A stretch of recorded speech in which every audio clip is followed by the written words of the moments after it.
Kwani Ndorbak. That means hello, my friends, in the language of my great-grandmother. Last Sunday, you heard the story of a young woman who traveled far away to visit and learn about the lands of her ancestors. I did something similar to that when I was in college, except I didn't even have to leave the state I was born in. You see, you may have learned a lot about the Pilgrims, and you may learn more next month when it comes close to Thanksgiving. And the Pilgrims did come to America in 1620, but my ancestors were here to meet them. My ancestors have lived in America for over 11,000 years. It's a long time, isn't it? 11,000 years. And that's just as far back as they can trace. They may have been here longer than that. They're Native Americans. You may call them Indians. They were here first. Why am I telling you about this? Well, tomorrow is Indigenous Peoples Day. Indigenous means the people who were here first. So it's kind of like Native American or American Indian Day. The month of November is Native American or American Indian Heritage Month. So I may tell you more about them later when it becomes November. But I wanted to tell you a little bit about Indigenous people since it's Indigenous Peoples Day tomorrow. Remember that word indigenous. It means people who were here first. Before the Pilgrims, before the Spanish, before anybody else.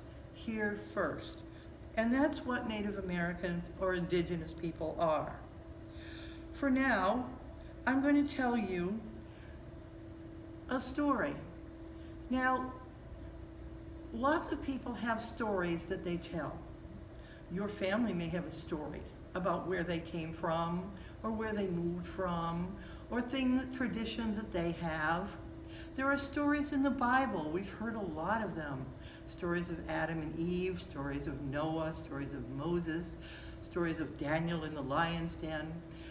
There are lots of stories. Well, Native Americans have stories too. They tell the same kind of stories like you might find in the Bible, but they're different. The one I'm going to tell you is about creation, about how the world came to be. Now, if you look in the book of Genesis in the Bible, you'll find that story about God creating the earth. Well, every Native American tribe or clan or now nation has their own story about creation. And I'm going to tell you about my great-grandmother's people and their story. And it has to do with a turtle. It has to do with what they call Turtle Island. Now, this is a beautiful turtle, and I don't want to break him, so I'm going to set him down here for right now. Here's the story. Now, you have to understand that lots of people have different names for God. And in my great-grandmother's people, they call him Gitchimanitu, which means Great Spirit. Great Spirit. And I will refer to Gitchimanitu as Great Spirit from now on, so you won't get confused. Long ago, the world was covered with water. And many creatures lived in the water and above the water, flying above the water. But the Great Spirit decided that there should be people who would live in between, but there was nothing for them to stand on.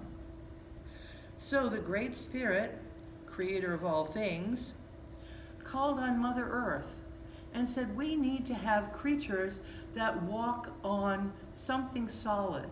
And Mother Earth said, earth. We need creatures that will stand on earth. They won't live in water and they won't live in the air.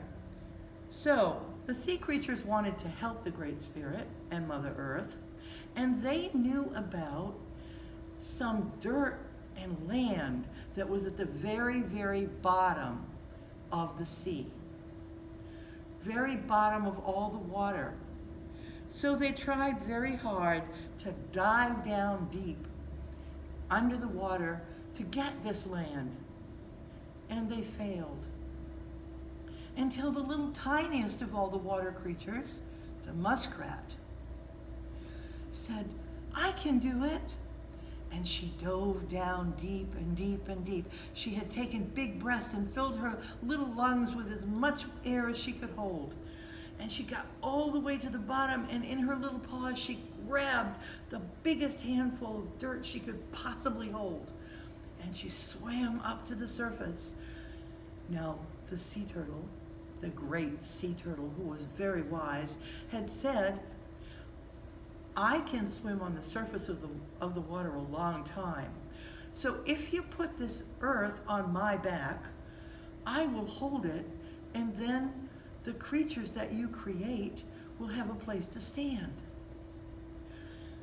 So the muskrat took the dirt and put it on the sea turtle's back.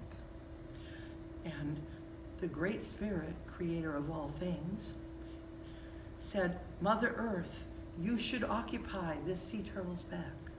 And Mother Earth did. And all of a sudden, the sea turtle got bigger and bigger and bigger, and the land got bigger and bigger and bigger, and it was big enough for lots of creatures to stand on. So the great creator of all things, the Great Spirit, created the four-leggeds and the two-leggeds that could stand on the earth. The four-leggeds are the brothers and sisters of the two-leggeds.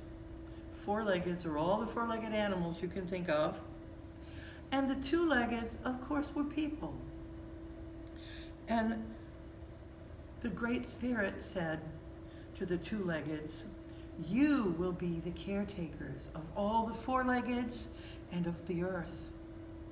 You must take care of it and protect it and keep it safe.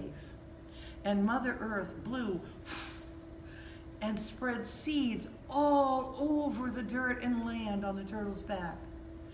And trees and plants and flowers sprang up. And it was really beautiful. And the Great Spirit, whom we, you and I, now call God, said to the two-leggeds, remember what I said to you. Protect this earth. Protect the four-leggeds. You may have them and use them to help you, but do not abuse them. And do not abuse this beautiful earth that Mother Earth has created for you. So it's our responsibility to protect and take care of the Turtle Island that is North America, the Turtle Island that is our Earth. Netachi Dilokokan Amiatava Kesan, which in my great-grandmother's language means, and here this story has ended. Wiliwoni, thank you and goodbye.